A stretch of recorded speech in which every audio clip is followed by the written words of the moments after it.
Hey there, it's CJ Miller. Welcome to my apartment. I'm in Shreveport, Louisiana. We can't really see it out that window over there, but uh, and we're in Northwest Louisiana. Come see us.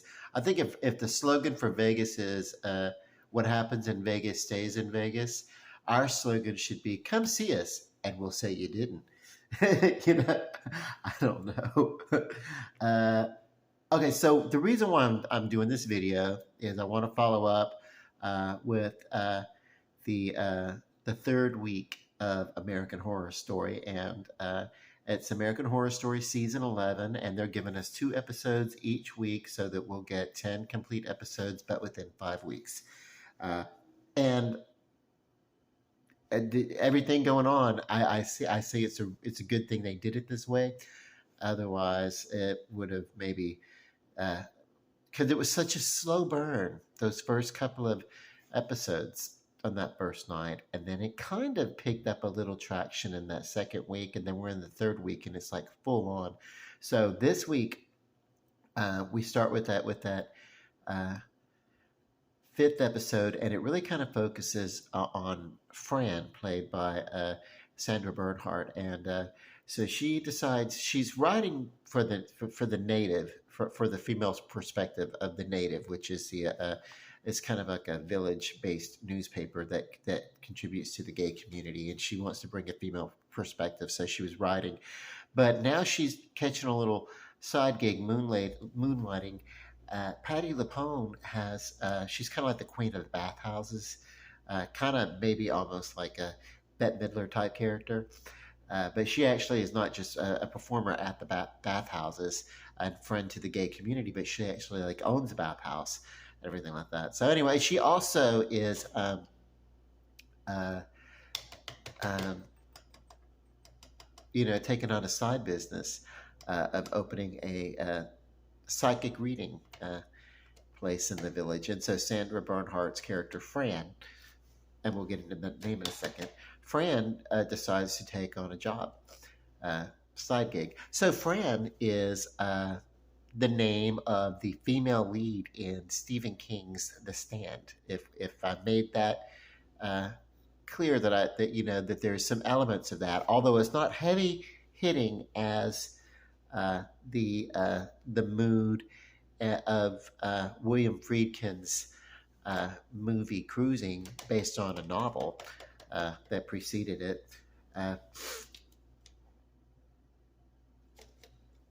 but it's gritty and unsettling on some levels. Even I'm a gay person, but I'm not into the whole like leather scene or that whole like whatever. But we kind of focus on that, and so. But these readings, Fran's not a you know uh,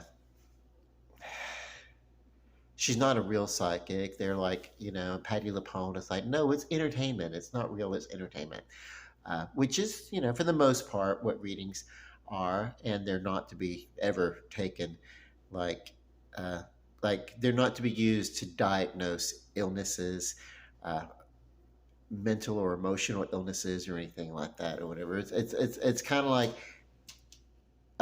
there's no professional credibility, even on the most spiritual uh, of intentions. It's still not medical advice. Or it's not legal advice. I don't, you know what I mean? You'd have to like sign waivers in order to have me do anything like that. And I'm not, and I wouldn't do anything that I don't. Like if I do a reading or something, I wouldn't advise anybody on how to really conduct their life. I would talk to them and listen a lot more. Hey, this is what the cards are showing. What do you think about this? I don't tell people what they should do. I don't think that's the way to go about things. Even just being a friend, not even doing a reading. Or sponsoring people in some, But we have Fran, and she actually flips out, turns up all of her tarot cards during a reading that she's doing for Hannah's character, the character of Hannah, which is Billy Lord. And it turns out that Charlie Carver's character is a surrogate father to her baby. So we're seeing where some of the characters are becoming more interconnected and how they're getting interconnected. and maybe there's a little bit of time between, because this doesn't take place, like this is the third night, and it doesn't seem to take place immediately after uh, that second week. Maybe there's been a few weeks of time in between. Like it's not like it's not like this is you're watching it and it's like 45 minutes to an hour of one night. Uh, uh, no, there's it's these episodes take place over several weeks, but still, there are killers killing people. But there's a supernatural element. One of them is a large ghost wearing a leather harness and mask.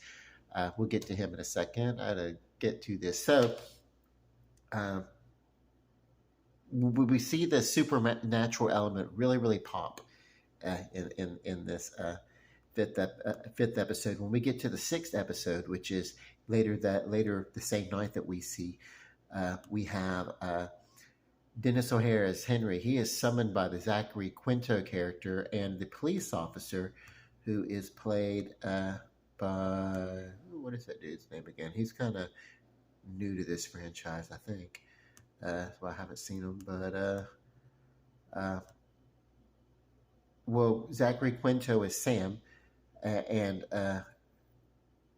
Russell Tovey as Patrick.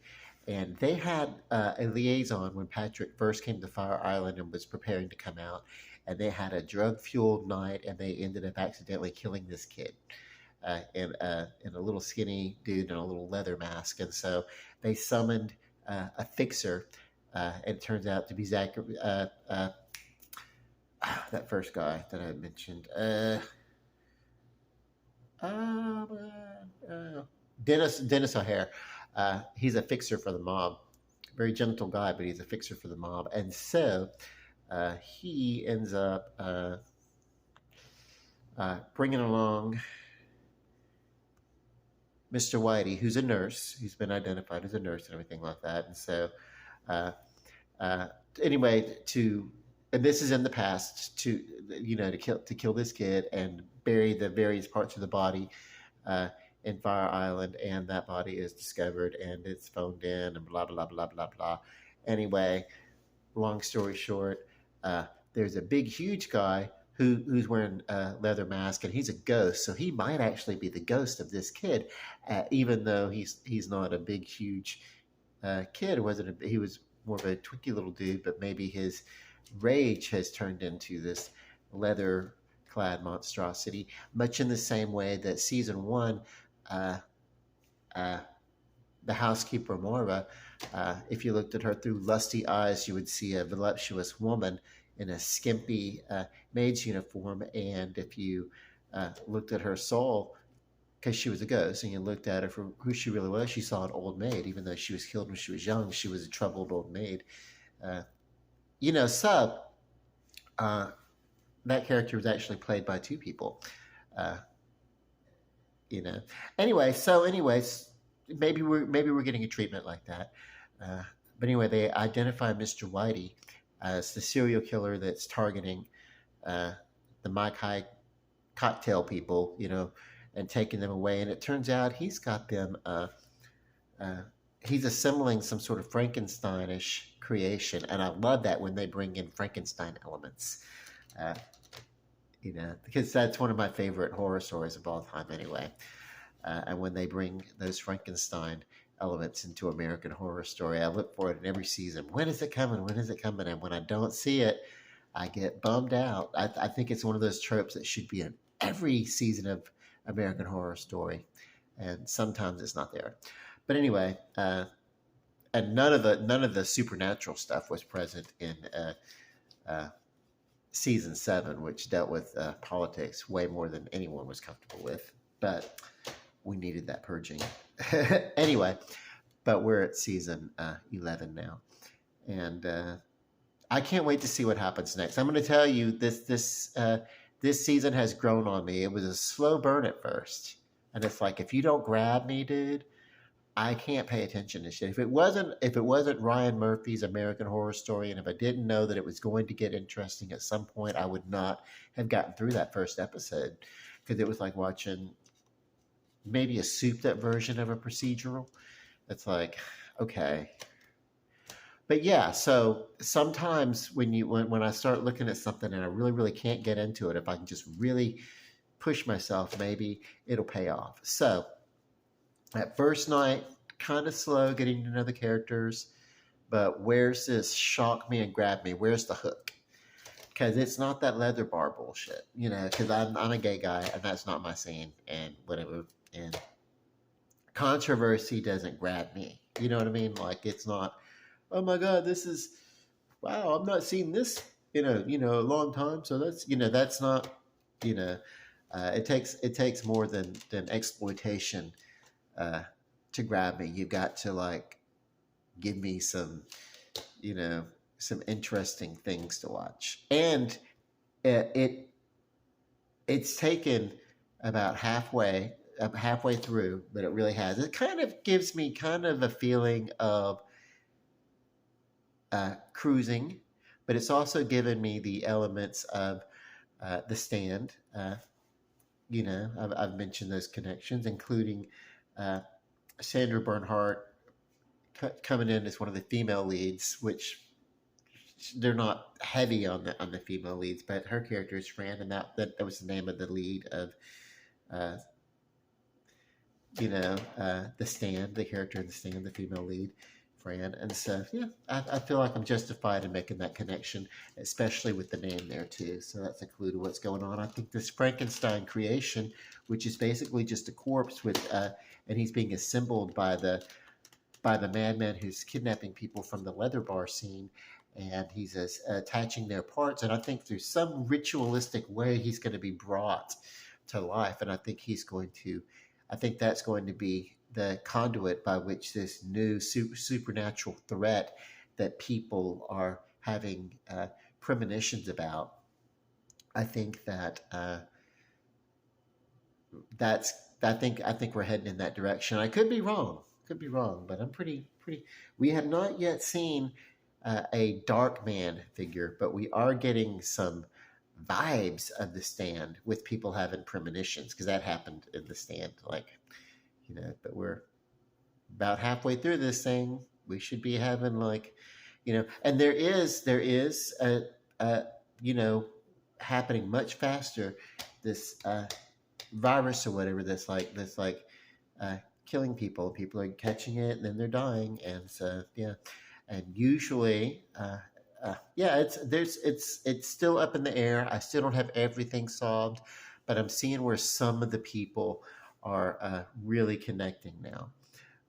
And so we have a cop who's involved with an accidental death and cover up of that death.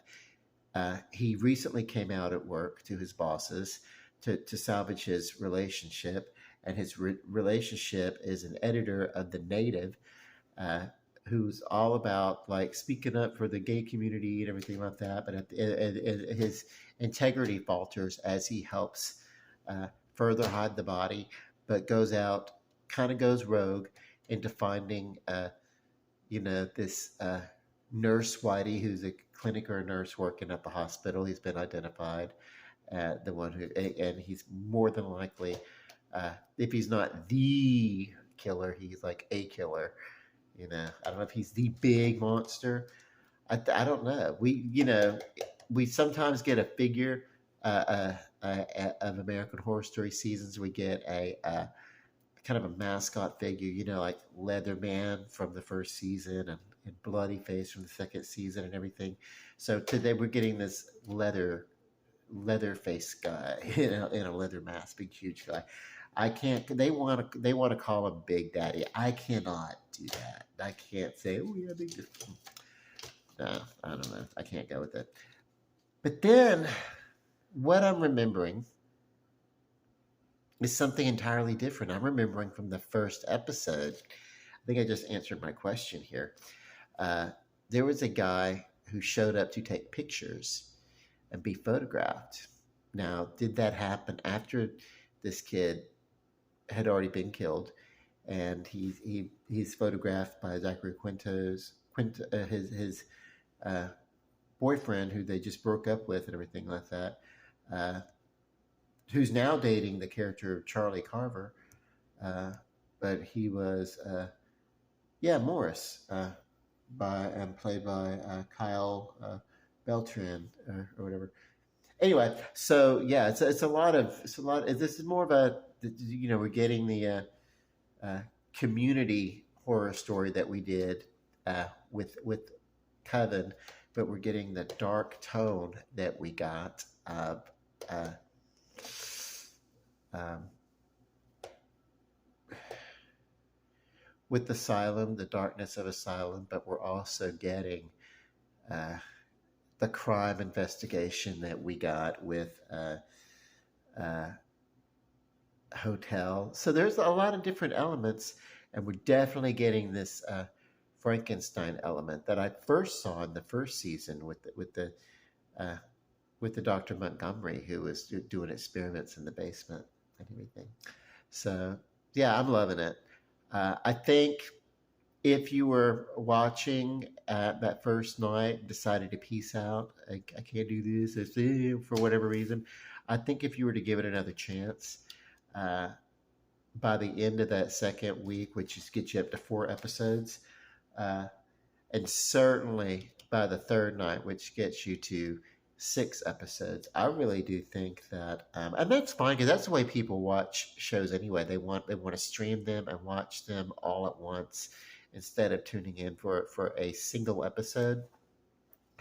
And yeah, so this is more of a mini series or limited series type thing because if they'd have done it instead of single episodes of, but if each night just would have been like one episode of like 2 hours, uh, then it would have been a limited series also, like almost a mini series. But anyway, yeah, um, check it out. Check it out. It's American Horror Story NYC. And those initials NYC, it's almost the same way. That lets you know, hey, this is going to be a procedural crime, which has been referenced last season. Now that I'm thinking about it, because the guy, uh, who was he? Uh, oh my God, the lead. It was a double feature, but the lead in the first feature, I forget his name. He's not in this season. Anyway, he plays a character who's a writer for TV procedurals, and they're like, no, those kind of jobs are going away. So they reference, and that was our clue. What's the clue to what's coming? I just picked up on it. Where's our clue from the last season as to what the new season is going to be? And it was early on. It's the fact that he's a writer for a crime procedural, and we're sort of getting uh, a teaser or a backdrop of a crime procedural, and then it spins off from that. So we're getting another crime investigation story, and that's really the biggest uh, mystery of it all. Okay, so yeah, I'm back in love with the show again. It's taken a minute. I was like, I was questionable, not because I didn't care for it. It's just that first episode was like, oh my God, can something please happen? Because it was what they call a slow burn. Okay, if you come see us in Shreveport, uh, and if I see you, let's say hello and let's hang out. And then I will keep your confidence, and only with your permission. I'll be like, yay. But yeah, be like, what happens in Vegas stays in Vegas. And in Shreveport, come see us in Shreveport, and we'll say you didn't. Love and light. Good night.